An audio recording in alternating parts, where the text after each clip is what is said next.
हमारे बीच में पिछड़ा समाज वर्ग के लौटर राम निषाद जी हैं, जो कि आप जौनपुर में कई दिन से प्रवास पर हैं और हम उनसे जानना चाहेंगे। और इस समय सुजानगंज क्षेत्र के बौरई ग्राम सभा और ललित यादव जो कि ग्राम प्रधान हैं, उन्हीं के आवास पर आप इस समय हैं। हम आपसे जानना चाहेंगे कि आपका जो है कि प्रवास, जौनपुर प्रवास में आप कहाँ कहाँ क्या कर रहे हैं। और एक दूसरी बात, नमस्कार सर, आपका JR न्यूज़ में स्वागत है। हम जानना चाहेंगे कि आप इस समय जो है कि जौनपुर में आए हैं, तो जौनपुर में कुछ कारण होगा जो जिसके लिए आए हुए हैं और बहुत ही महत्वपूर्ण अपने विषय को लेकर आए हैं। तो अब एक बात हम आपसे जानना चाहेंगे कि पहलगाम में जो घटनाएं हुई हैं उस पर आप क्या कहना चाहेंगे, और परिचय बताते हुए अपना जो है। देखिए, समाजवादी पार्टी के मुखिया परम आदरणीय अखिलेश यादव जी के निर्देशानुसार पूर्वांचल के जो जितने भी जनपद हैं, लखनऊ से पूरब के, चाहे गाजीपुर, गोरखपुर, देवरिया हो, चाहे कुशीनगर, बाराबंकी हो, सुल्तानपुर हो, अमेठी हो, प्रयागराज, मिर्जापुर, सोनभद्र, चंदौली, बनारस हो, इन जनपदों में 2 महीने का मेरा प्रवासी कार्यक्रम लगाया गया है। और मैं अपने कार्यक्रम की शुरुआत जो है परसों दिन जौनपुर के मछली शहर विधानसभा से किया। और करने का कारण यह था कि हमारे समाज के लोग गरीब गुरबा हैं, वह जाते हैं ओखा जो बंदरगाह है, वहाँ यहाँ के केवट मल्लाह बिंद जाते हैं और वो मछली पकड़ने का काम समुद्र में करते हैं। और सामुद्रिक सीमा उल्लंघन के आरोप में पाकिस्तानी सामुद्रिक सेना और नौसेना के द्वारा गिरफ्तार कर लिया जाता है। मछली शहर के बगल में एक गांव है नंदापुर बसिराहा, वहाँ के गुरहू बिंद जी का पिछले दिनों समाचार आप लोगों ने देखा होगा कि वो कराची जेल में आत्महत्या कर लिए। 2020 से कराची जेल में बंद थे। अभी भी उस गांव के विनोद कुमार बिंद हैं, सुरेश कुमार बिंद, लालमणि बिंद जो हैं, अभी भी कराची के जेल में जो है कि कोई 2020 से बंद है, कोई 2021 से बंद है। तो मैं पहला उचित ये समझा कि हमारे समाज जहां आपदाग्रस्त है, जहां हमारे समाज के साथ अन्याय हो रहा है, देश के प्रधानमंत्री अपने को 56 इंच के सीना वाला बताते हैं और यह दावा करते थे कि कराची तक हमारी सेना घुस करके पाकिस्तानियों को मुंह तोड़ जवाब देगी।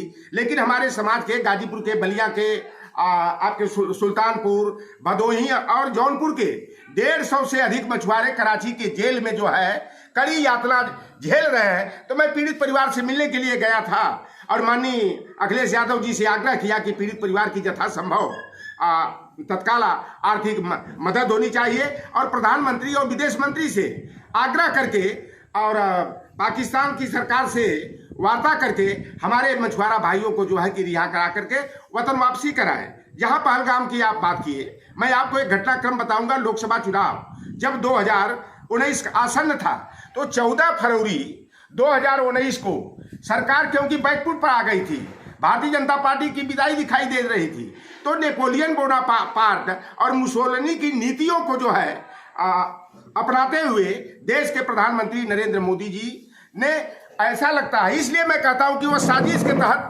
पुलवामा की घटना कराई गई थी जिसमें 40 CRPF के जवान मारे गए थे और 40 में 39 बैकवर्ड, 23 यादव थे उसमें। दूसरे दिन 6 बैकवर्ड अधिकारी वहां मारे गए CRPF के जवान, जबकि CRPF के जवान कह रहे थे कि हमें एयर लिफ्टिंग कराया जाना चाहिए। लेकिन जबरदस्ती अधिकारियों ने, जो बड़े बड़े बड़े प्रभुत्वशाली समाज के होते हैं, उन्होंने खटारा गाड़ी से उन CRPF के जवानों को भेजा और वहां पता लगा RDX के विस्फोट में जो है कि वह मौत के घाट उतारे गए। और सरकार ने राष्ट्रवाद का मुद्दा, भारत पाकिस्तान का मुद्दा, हिंदू मुसलमान का मुद्दा उछाल करके जो है 2019 का चुनाव जीतने का काम किया। फिर वही घटना, क्योंकि भारतीय जनता पार्टी के टारगेट पर बिहार और बंगाल का चुनाव है। पहलगाम में घटना हुई, 26 लोग हमारे देश के सैलानी जो पर्यटक के रूप में गए थे और वहां पर पहलगाम जो है 3 लेयर सिक्योरिटी जोन है, 3 स्तर की वहां सुरक्षा की व्यवस्था होती है। गृह मंत्रालय के अंतर्गत वहां का पुलिस प्रशासन जम्मू कश्मीर का आता है। लेकिन बड़े शर्म की बात है कि निशिकांत दुबे 15 अप्रैल को वहां अपना मैरिज एनिवर्सरी मनाने जाते हैं, तो सुरक्षा की, आर्मी की चाक चौबंद व्यवस्था की गई। लेकिन 22 तारीख को जो ये पहलगाम की घटना हुई, तो मैं जानना चाहता हूं और देश की जनता ये जवाब मांग रही है कि वहां जो 3 लेयर सिक्योरिटी जोन था, तो आर्मी के जवानों को एक दिन पहले क्यों हटाया गया? 19 जो चेक पोस्ट था उनको निष्क्रिय क्यों किया गया?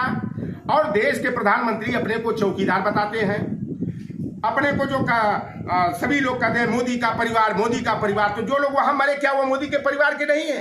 देश के प्रधानमंत्री के देश के सभी नागरिक एक परिवार के सदस्य के रूप में होते हैं। और प्रधानमंत्री की जिम्मेदारी बनती थी कि पहलगांव की घटना हुई तो जम्मू कश्मीर में जाकर के जो भी पाकिस्तान के विरोध में नीतियां बनाना था, जो भी करार समझौता को खत्म करना था, जम्मू कश्मीर में जाना चाहिए था।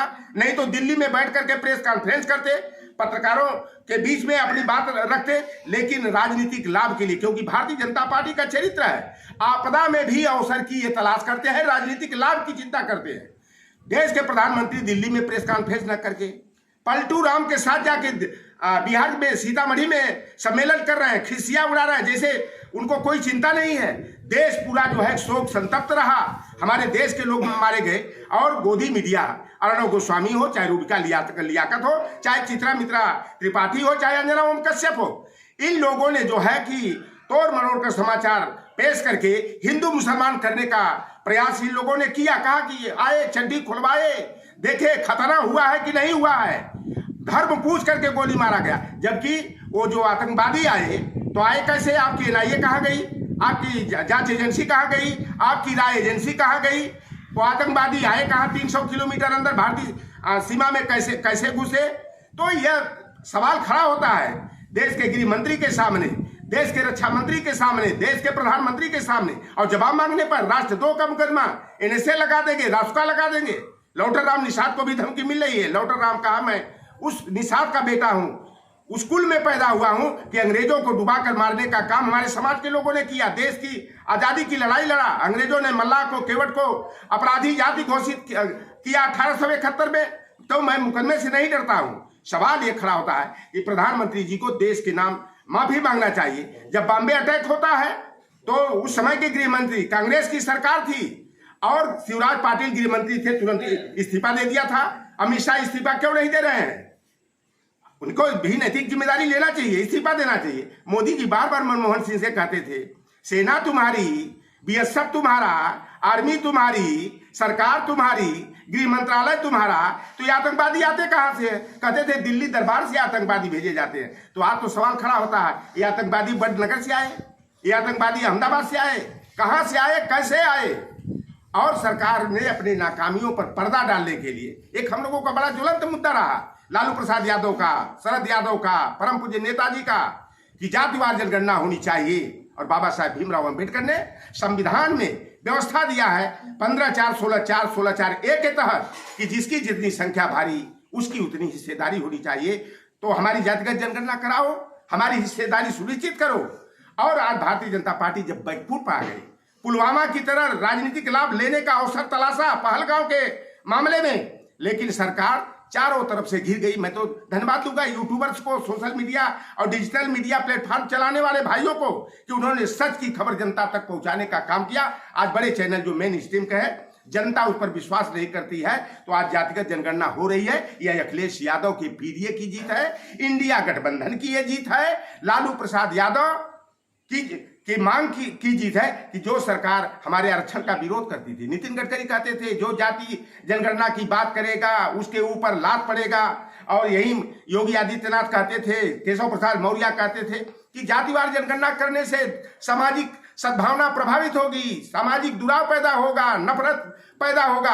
आज स्वागत कर रहे हैं केशव प्रसाद मौर्य, चाहे योगी आदित्यनाथ की सामाजिक न्याय के लिए जातिगत जनगणना जरूरी है। हम तो पहले से मांग करते रहे। हम तो जंतर मंतर पर 2011 में अन्ना हजारे से पहले मैं 6 दिन भूख हड़ताल किया था, अन्न जल का परित्याग करके, कि जातिगत जनगणना होनी चाहिए। जब कछुआ घड़ियाल की, मगरमच्छ की, डॉल्फिन की, घोड़ा की, हाथी की, बंदर की, भालू की, हिजड़ों की जनगणना कराते हो तो मैं भाजपा वालों को और आरएसएस वालों को दुत्कारता था कि पिछड़ों की जनगणना कराने में पिछवाड़े लाल मिर्ची क्यों लगती हो।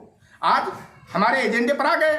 भारतीय जनता पार्टी हमारे एजेंडे को स्वीकार करने में, और मैं कहूंगा कि ईमानदारी पूर्वक जातिगत जनगणना होनी चाहिए, उसका डाटा सार्वजनिक किया जाना चाहिए। आज भाजपा के नेता एक चिराग पासवान का बेटा है, पासवान जी की शादी चिराग पासवान के मां से 1983 में होती है, 22 में वो 82 में पैदा हो गया, यानी शादी से साल भर पहले पैदा हो गया। वो कह रहा है क्या कि जातिगत जनगणना तो सरकार कराए लेकिन आंकड़ों को सार्वजनिक न करे। अरे क्यों भाई? सर हम रोकना चाहते हैं। महंगाई पर आप क्या कहेंगे? इस सरकार में महंगाई का क्या असर है? आप देखते थे जब सिलेंडर का दाम 10 रुपया बढ़ जाता था, वो एक जो अपने सहेली के घर में आग लगा दी, सहेली के हस्बैंड के लोग फरार हो गई, जिस सहेली ने शरण दिया तो सिलेंडर बांध के गले में जंतर मंतर पर धरना प्रदर्शन करती थी।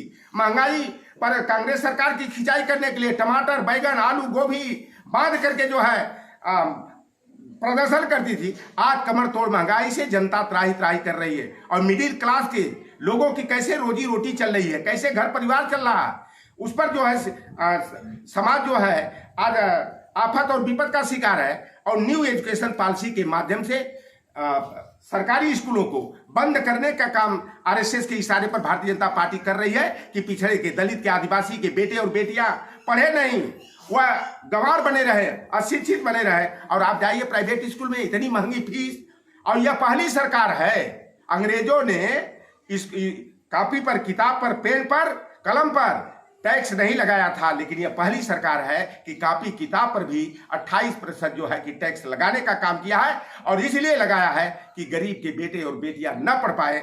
और मोदी जी और भारतीय जनता पार्टी के लोग वन नेशन वन इलेक्शन की बात करते हैं। हम कहते हैं मुझे फ्री राशन की जरूरत नहीं है। फ्री राशन से लोग जाहिल जपाड़ हो जाते हैं, कामचोर हो जाते हैं, निकम्मा हो जाते हैं। तो हमें फ्री राशन नहीं, फ्री एजुकेशन चाहिए, फ्री हेल्थ स्कीम चाहिए।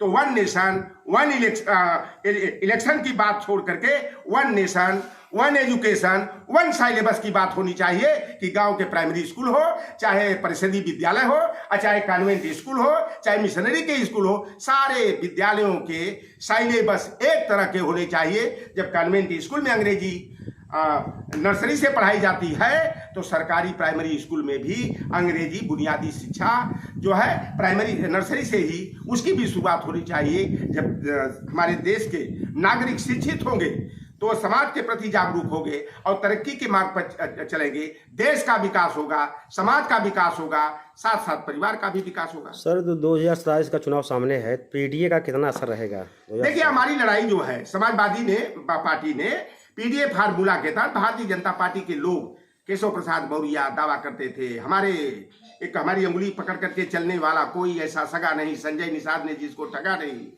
और ओम प्रकाश राजभर, पलटू राम, पियर का भैया सारू भाई कहते थे 80 में 80, 80 में 79। लौटर राम ने चैलेंज किया कि भारतीय जनता पार्टी को 2004-2009 की स्थिति में पहुंचा दूंगा। कुछ कमी कोर कसर रह गया, नहीं तो हमारा जो आंकड़ा था वह सही हुआ होता। फिर भी भारतीय जनता पार्टी को आधे से नीचे खिसकाने में हमारा पीडीए सफल हुआ।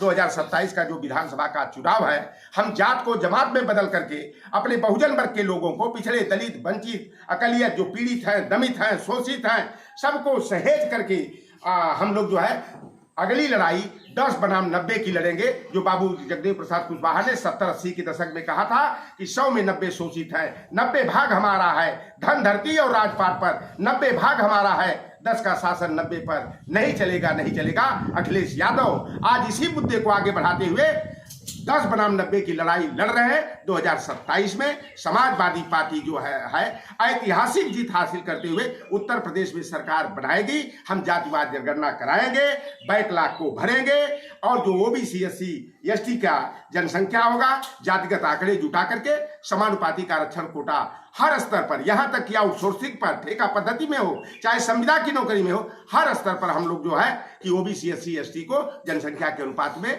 नौकरियों में हिस्सेदारी देने का काम करें।